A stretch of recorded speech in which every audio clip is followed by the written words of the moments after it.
Hello guys, welcome back to my YouTube channel MDZ allround. तो दोस्तों, इस video के अंदर मैं काफ़ी ज़्यादा इंटरेस्टिंग पॉइंट डिस्कस करने वाला हूं। Previous year question Jamia Millia Islamia MSc chemistry 2024 का डिस्कस करने वाला हूं। बहुत सारे बच्चे की डिमांड आ रही थी कि आप 2024 का PYQ सोल्यूशन के साथ वीडियो अपलोड करो, तो मैं फाइनली आपके लिए इस वीडियो लेकर आया हूँ, वो भी सोल्यूशन के साथ। अगर जो बच्चे 2025 में एंट्रेंस एग्जाम देना चाहते हैं जामिया मिलिया इस्लामिया का, जो आपको पता है कि 14 मई को एग्जामिनेशन होने वाली है, तो आपके पास जो टाइमिंग है बहुत कम है, तो आपके डिमांड पे मैं इस वीडियो को लेकर आया हूं और आपके सामने पेश कर रहा हूं। तो प्लीज़ इस वीडियो को लोगों तक शेयर करो। जो बच्चे तैयारी कर रहे हैं जामिया मिलिया इस्लामिया का MSc केमिस्ट्री के लिए, तो उस बच्चे को शेयर करो। आप दूसरों को भला करोगे तो आपका भी भला होगा। तो फिलहाल इस वीडियो को शुरू से लेकर लास्ट तक वॉच करो, ठीक है। और वीडियो पसंद आए तो लाइक करना और सब्सक्राइब भी करना, ठीक है। तो हम फर्स्ट नंबर क्वेश्चन से स्टार्ट करने वाले हैं। इस वीडियो के अंदर आपको 20 क्वेश्चन देखने को मिलेगी। बाकी जो क्वेश्चन है वो आपको पार्ट 2 में देखने को मिल जाएगी। तो आप कमेंट करना अगर आपको पार्ट 2 चाहिए तो, ठीक है। तो मैं आपको तुरंत वीडियो बना करके आपको सामने पेश कर दूंगा, ठीक है। तो फर्स्ट नंबर जो क्वेश्चन है, विच of the following relation between the solubility and solubility product, मतलब सोल्युबिलिटी और सोल्युबिलिटी प्रोडक्ट का आपको रिलेशन बताना है। वो भी क्या है, इसमें Hg2Cl2 मतलब कि मर्क्यूरस क्लोराइड जो है स्प्रिंगली सोलुबल है। ऐसे मर्क्यूरस क्लोराइड जो है वाटर में सोलुबल नहीं होती है, लेकिन सोलुबल स्प्रिंगली होती है, बहुत स्लो सोलुबल होती है। तो इसका ऑप्शन आप देख सकते हैं। इसका मैं आपका हैंड रिटन मैंने सोल्यूशन लेके आया हूं, यहाँ पर आप देख सकते हैं। जो Hg2Cl2 का आपको सोल्युबिलिटी प्रोडक्ट बताना है, लेकिन आपको सम आंसर देना है ऑप्शन के अकॉर्डिंग, कि यहां पर जो ऑप्शन में है वो सोल्युबिलिटी प्रोडक्ट नहीं पूछा गया है। ये आपको कोई रिलेशन पूछा गया है। जब इसका आप सोल्यूशन बनाओगे तो आपको खुद आंसर आपको मिल जाएगी सोल्यूशन के अंदर ही, ठीक है। यहां पर देख सकते हैं मर्क्यूरस क्लोराइड को हम जब वाटर में डिसॉल्व करते हैं तो Hg2 और 2 प्लस आपको 2Cl- देखने को मिल जाती है, ठीक है। ये आयनिक इक्विलिब्रियम क्वेश्चन है। ये बहुत इजी क्वेश्चन है, ज्यादा इसमें कुछ दिमाग लगाना नहीं। अगर आपको 12th 11th का नॉलेज है, थोड़ा सा भी नॉलेज है आयनिक इक्विलिब्रियम का, तो आप इजी वे में क्वेश्चन सोल्व कर दोगे, क्योंकि जामिया मिलिया इस्लामिया के अंदर में कोई क्वेश्चन हार्ड नहीं होती है। आपके पास 1.5 घंटा का टाइम होता है, आपको 100 क्वेश्चन सोल्व करनी होती है। और आप ऑर्गेनिक में अगर अच्छा नंबर चाहते हैं और ऑर्गेनिक में एडमिशन लेना चाहते हैं, तो आप 60 नंबर लेके आ जाओ। आपको ऑर्गेनिक के अंदर में आपको एडमिशन 100% मिल जाएगी जामिया मिलिया इस्लामिया के अंदर में, ठीक है। अगर आप 55 नंबर लाते हो तो आपको इनऑर्गेनिक और फिजिकल में भी मिल जाएगी, क्योंकि उसके अंदर स्पेशलाइजेशन होती है, ठीक है। तो इसके हम सोल्यूशन की बात करेंगे। Cl2 है, यहाँ पर देख सकते हैं Cl2 है, 2 मोल आपको Cl देखने को मिल जाएगा, ठीक है। तो यहाँ पर आप देख सकते हैं जब KHP हम निकालेंगे तो हमेशा किसका निकालते हैं, प्रोडक्ट का निकालते हैं एक्वस सॉल्यूशन में, रिएक्टेंट का नहीं निकालते। रिएक्टेंट हमेशा सॉलिड फॉर्म में होता है और सॉलिड फॉर्म का जो कंसंट्रेशन होता है उसका 1 माना जाता है, ठीक है। तो यहाँ पर आप देख सकते हैं, आप ये प्रोडक्ट का मैंने निकाला, ठीक है। इसका कंसंट्रेशन मतलब Hg2 2 प्लस कंसंट्रेशन और Cl-। और यहाँ पर देखिए, यहाँ पर 2 मोल स्टोइचियोमेट्रिक कोएफिशिएंट था, जो आपको जो मोल जो होता है वो पावर में चला जाता है, ठीक है। तो यहाँ पर सोल्युबिलिटी Hg का जो मर्क्यूरस का था वो आपका S हो जाएगा और Cl का 2S हो जाएगा। तो हम स्क्वायर करेंगे तो 4S स्क्वायर हो जाएगा और S से मल्टीपल करेंगे तो 4SQ देखने को मिल जाएगी। तो जैसे हम SQ निकालेंगे तो SQ equal to KSP upon क्या हो जाएगा, 4 हो जाएगा। KSP अपॉन क्या हो जाएगा, 4 हो जाएगा, ठीक है। तो S इक्वल टू क्या होगा, KSP अपॉन 4 के पावर 1/3 आ जाएगा, यहाँ पर देख सकते हैं। और इसका जो आंसर हो जाएगा आपका C आंसर करेक्ट हो जाएगी फर्स्ट क्वेश्चन का, ठीक है। अब हम सेकंड नंबर क्वेश्चन की हम बात करते हैं। तो सेकंड नंबर क्वेश्चन जो पूछा गया है, the magnitude of the colligative property of 2 component solution depends on the, मतलब जो कोलिगेटिव प्रॉपर्टी है उसके 2 कंपोनेंट किस पे डिपेंड करता है। ये सिंपल भी बहुत इजी क्वेश्चन है, कोलिगेटिव प्रॉपर्टी क्वेश्चन है, 12th का क्वेश्चन है, सिंपल। देखो कोलिगेटिव प्रॉपर्टी होता क्या, सिंपल हम उसके बात करेंगे कोलिगेटिव प्रॉपर्टी होता क्या है। तो कोलिगेटिव प्रॉपर्टी जो डिपेंड करता है ratio of solid to solvent. Colligative property जो डिपेंड करता है वो रेशियो किस पे डिपेंड करता है, सॉलिड टू सॉल्वेंट। ना सॉलिड पे डिपेंड करता है ना हमारा सॉल्वेंट पे डिपेंड करता है। डिपेंड किस पे करता है, हमारा number of solid molecule relative to solvent molecule. तो इसका आंसर आपका C हो जाएगा बेसिक में आंसर। ये डायरेक्ट क्वेश्चन पूछा गया है। कोलिगेटिव प्रॉपर्टी डिपेंड सिर्फ ना सॉलिड पे करता है ना सॉल्वेंट पे करता है, डिपेंड किस पे करता है, सॉलिड एंड सॉल्वेंट दोनों पे करता है। इसका आंसर आपका C हो जाएगा करेक्ट। और थर्ड नंबर क्वेश्चन की हम जब बात करेंगे, क्वेश्चन पूछा गया है the volume of mixings of ideal gas is always, मतलब यहाँ क्वेश्चन पूछा गया मिक्सिंग ऑफ आइडियल गैस के बारे में पूछा गया। ये क्वेश्चन आपको थर्मोडायनामिक क्वेश्चन है, ये काफी इजी क्वेश्चन, डायरेक्ट क्वेश्चन पूछा गया है। ये डेल्टा वी मिक्सिंग हो या डेल्टा एस मिक्सिंग हो या डेल्टा एच मिक्सिंग हो, इसका सिंपल आइडियल मिक्सिंग क्वेश्चन होता है। मैं आपको बता देता हूं कि डेल्टा वी मिक्सिंग जो होता है आइडियल केस में वो 0 होता है, डेल्टा एच मिक्सिंग भी होता है वो 0 होता है, और इंटरनल एनर्जी जो डेल्टा यू मिक्सिंग होता है वो भी 0 होता है, और एंट्रोपी जो होता है वो पॉजिटिव होता है मिक्सिंग में, वो 0 नहीं होता। ये आपको ध्यान रखना है क्योंकि इस तरह क्वेश्चन देखने को मिल जाते हैं जामिया मिलिया इस्लामिया के अंदर में। और डेल्टा जी मिक्सिंग जो होता है वो हमेशा क्या होता है, नेगेटिव होता है, इसका भी ध्यान आपको रखना है। तो ये आपको बेसिक क्वेश्चन है, इसका आंसर आपको जो ए हो जाएगा, डेल्टा जो वी मिक्सिंग होगा उसका आंसर आपका 0 हो जाएगा, करेक्ट। आइए हम फोर्थ नंबर क्वेश्चन की हम बात करते हैं। फोर्थ नंबर क्वेश्चन में क्या पूछा गया है, रमन इफेक्ट के बारे में। तो रमन इफेक्ट होता क्या है, सबसे पहले हम उसके बारे में जानेंगे। तो रमन इफेक्ट होता क्या है, जब भी कोई ट्रांसपेरेंट कोई सब्सटेंसेस होती है, चाहे ग्लास हो या क्रिस्टल हो, उस पर हम जब लाइट पास करते हैं या लाइट का बीम पास करते हैं, तो पास करने के बाद होता क्या है, कुछ जो लाइट होती है वह स्कैटर हो जाती है, स्कैटर मतलब बिखर जाती है। तो जब बिखरती है तो उसी में से जो लाइट जो स्कैटर होता है उसी के अंदर जो एनर्जी होता है या वेवलेंथ होती है वो क्या होता है, चेंज हो जाती है। और जब चेंज होने की जो वजह होती है, जो भी एनर्जी चेंज होता है उसकी जो वजह होती है क्या होती है, in elastic scattering of light. तो रमन इफेक्ट उसी को बोलते हैं, जब भी हम किसी ट्रांसपेरेंट लिक्विड में हम लाइट पास करते हैं तो लाइट पास करने के बाद जो उसकी जो लाइट होती है वो स्कैटर हो जाती है, और स्कैटर होने की जो सबसे बड़ी जो वजह होती है वो इन इलास्टिक स्कैटरिंग की वजह से होती है। और इसके अंदर क्या होता है, जब जैसे स्कैटर हो जाता है वो लाइट, तो लाइट स्कैटर होने की वजह से उसके बीच में वेवलेंथ और एनर्जी में चेंज आता है, और एनर्जी जब चेंज तभी आता है जब उसके अंदर in elastic of scattering light होता है। तो रमन इफेक्ट जो आंसर है सिंपल आपका डी आंसर करेक्ट हो जाएगा। ये बेसिक क्वेश्चन था, इसमें आपको सिंपल डिफिनेशन से क्वेश्चन था। अगर आपको पता है रमन इफेक्ट के बारे में बेसिक प्रिंसिपल तो आप आंसर एक बार में कर दोगे, इसमें कुछ भी ज्यादा रॉकेट साइंस नहीं है।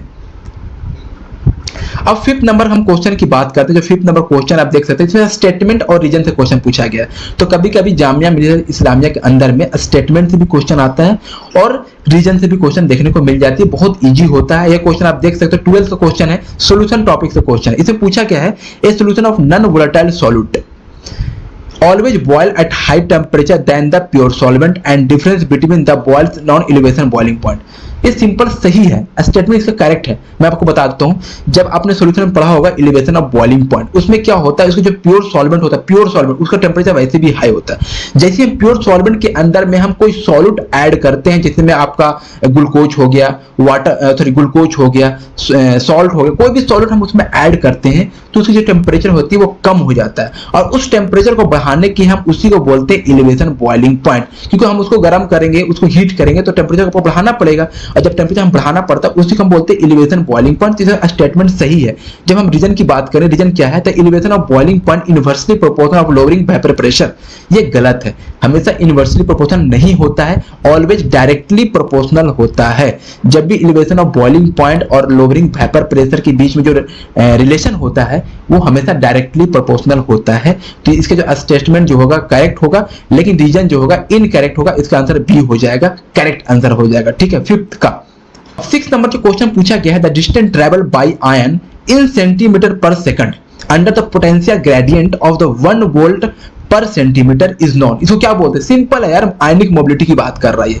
आयनिक मोबिलिटी बोलते हैं। आयनिक मोबिलिटी में होता है जब आयन जब ट्रेवल करता है उसका जो यूनिट होता है 1 वोल्ट पर सेंटीमीटर ही होता है उसका यूनिट। इसका आप यूनिट देख सकते हैं, तो इसका आंसर आपका डी करेक्ट हो जाएगा। बहुत इजी भी क्वेश्चन पूछा गया था। अब देखो 7 नंबर क्वेश्चन को आप देख लो। 7 नंबर भी क्वेश्चन बहुत इजी है, इसमें कुछ ज्यादा हार्ड नहीं। क्वेश्चन क्या पूछा है, correct relation between ionic conductance absolute velocity, मतलब आयनिक कंडक्टेंस और एब्सोल्यूट वेलोसिटी के बीच में रिलेशन पूछा है, करेक्ट। तो आपको पता है कि जब एब्सोल्यूट वेलोसिटी का फॉर्मूला होता है वो आयनिक कंडक्टेंस मतलब लैम्डा अपॉन 96,500 होता है कूलम्ब। तो ये बेसिक फॉर्मूला के बेस पे क्वेश्चन पूछा गया, तो इसका आंसर आपका करेक्ट हो जाएगा ए, सिंपल। अब 8 नंबर क्वेश्चन जो पूछा गया, 8 नंबर क्वेश्चन जो है वो भी बहुत इजी क्वेश्चन है। इसके अंदर आपको हाइड्रोजन स्पेक्ट्रम से क्वेश्चन पूछा गया है।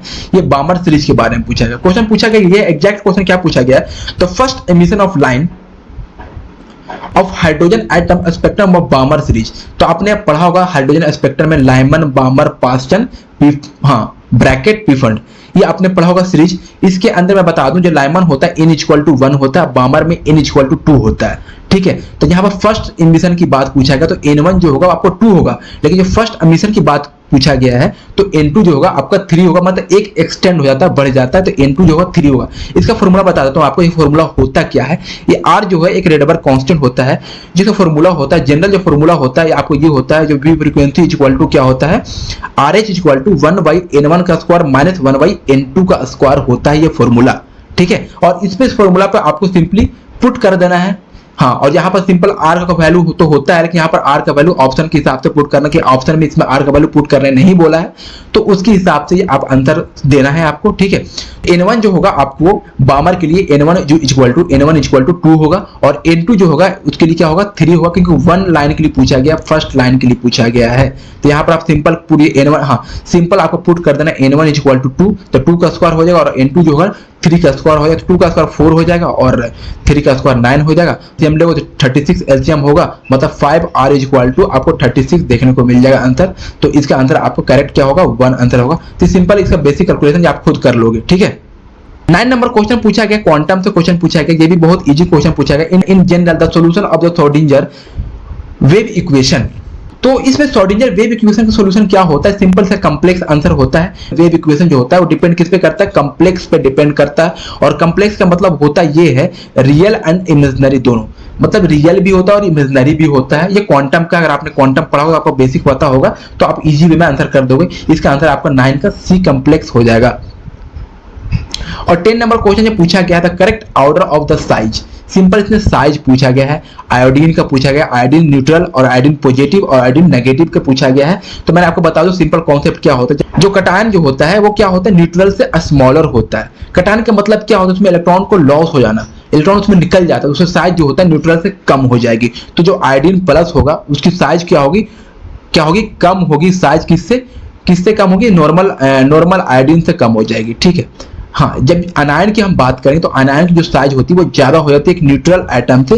तो इस केस में क्योंकि आयोडीन नेगेटिव का मतलब उसमें इलेक्ट्रॉन को ऐड किया गया है, तो उसकी वजह से साइज उसकी इंक्रीज हो जाती है, बढ़ जाती है उसकी साइज, जिसकी वजह से आपको आयोडीन माइनस का सबसे ज्यादा देखने को मिलेगा, उसके बाद न्यूट्रल का होगा, और आयोडीन प्लस का सबसे कम हो जाएगा। तो इसका 10 का आपको सी आंसर करेक्ट हो जाएगा।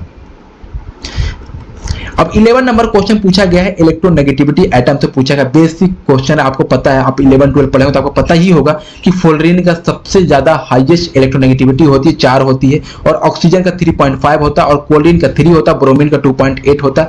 उस हिसाब से आपका बी आंसर करेक्ट हो जाएगा। और है 12 नंबर क्वेश्चन में क्या पूछा गया है, इसमें पूछा गया था number of type of bond बताना है, किसके बीच में 2 कार्बन के बीच में बताना है कि कौन सी इसके बीच में कार्बन बॉन्ड बनेंगे, सिग्मा बनेंगे, पाई बनेंगे, कितने बनेंगे, इसके बारे में डिस्कस करना है। तो यहाँ पर पूछा है कैल्शियम कार्बाइड का। कैल्शियम कार्बाइड का स्ट्रक्चर आप देख सकते हैं, आपको इस तरह से कैल्शियम कार्बाइड का स्ट्रक्चर होता है, आप देख सकते हैं, ठीक है। जिसमें कैल्शियम कार्बाइड में आपको देख सकते हैं कैल्शियम 2+ होता है, और कार्बाइड में C2 होता है, और इसके बीच में 2 कार्बन के बीच में 3 बॉन्ड देखने को मिलती है, जिसमें 2 पाई बॉन्ड होते हैं और 1 सिग्मा बॉन्ड होते हैं। तो 1 सिग्मा बॉन्ड होते हैं और 2 पाई बॉन्ड होते हैं। इसका आंसर आपका बी करेक्ट हो जाएगा। और 13 नंबर क्वेश्चन पूछा गया है कि the element show greater ability of P pi multiple bond, मतलब पी पाई मल्टीपल बॉन्ड को बताना है। इस ऑप्शन के अंदर में सबसे ज्यादा किसका होगा, ये ऑप्शन जो दे रखा है वो कार्बन फैमिली से ही दे रखा है। तो मैं आपको बता दूं सिंपली वे में पी पाई मल्टीपल बॉन्ड होता क्या है। पी ऑर्बिटल ओवरलैप करता है या साइडवाइज ओवरलैप करता है, तो उसके बीच में पाई बॉन्डिंग देखने को मिल जाती है, और उसके अंदर जो ऑर्बिटल ओवरलैप करती है वो पी ऑर्बिटल ओवरलैप करती है। इसी को बोलते हैं पी पाई बॉन्डिंग। और मल्टीपल बॉन्ड का मतलब ये होता है जिसमें डबल बॉन्ड और ट्रिपल बॉन्ड की बात कही गई हो, जिसमें डबल बॉन्ड और ट्रिपल बॉन्ड की बात कही गई, उसी को हम मल्टीपल बॉन्ड बोलते हैं, ठीक है। यहाँ पर आप देख सकते हैं ग्राफ से, आप डायग्राम से देख सकते हैं, ये आपको सिग्मा बॉन्ड देखने को मिलेगा। सिग्मा बॉन्ड हमेशा हेड टू हेड ओवरलैपिंग होता है, लेकिन जब पाई बॉन्ड होता है वो आपको साइड टू साइड या साइड टू साइड आपको देखने को मिल जाती है। इक्वेटोरियल ओवरलैपिंग होता है, जिसको हम बोलते हैं पाई बॉन्ड फॉर्मेशन होता है उसके बीच में, ठीक है। अब हम इसमें क्वेश्चन की बात करते हैं। क्वेश्चन पूछा गया पी पाई बॉन्डिंग किसका ज्यादा हो जाएगा। तो ये डिपेंड करता है साइज पे, कि इसकी साइज जितना ज्यादा छोटा होगा, जिस एटम का साइज जितना ज्यादा छोटा होगा उसके मल्टीपल बॉन्ड बनने के चांसेस ज्यादा होंगे, पी पाई मल्टीपल बॉन्ड। तो हाँ, साइज जितना ज्यादा छोटा होगा उतना ज्यादा एटम जो होते हैं वो क्लोज आते हैं, और क्लोज आने की वजह से मल्टीपल बॉन्ड आपको देखने को मिल जाती है। तो आप इतना बता सकते हो कि कार्बन फैमिली में सबसे ज्यादा साइज छोटा किसका है? तो आप देख सकते हैं सबसे ज्यादा साइज छोटा आपको कार्बन का देखने को मिल जाती है। सबसे कम साइज जो होता है, स्मॉलर साइज जो होती है, वो कार्बन का देखने को मिल जाती है। इसकी वजह से आपका बी आंसर करेक्ट हो जाएगा। 14 नंबर क्वेश्चन पूछा गया, in which of the following bond are non directional. इसमें बताना है कौन सा ऐसे कंपाउंड है जो नॉन डायरेक्शनल होते हैं। मैं आपको बताता हूं बेसिक इंफॉर्मेशन डायरेक्शनल और नॉन डायरेक्शनल के बारे में। तो आयनिक जो बॉन्ड होती है, आयनिक कंपाउंड होता है वो नॉन डायरेक्शनल में होता है, और कोवैलेंट जो बॉन्ड होती है वो आपको डायरेक्शनल में देखने को मिल जाती है।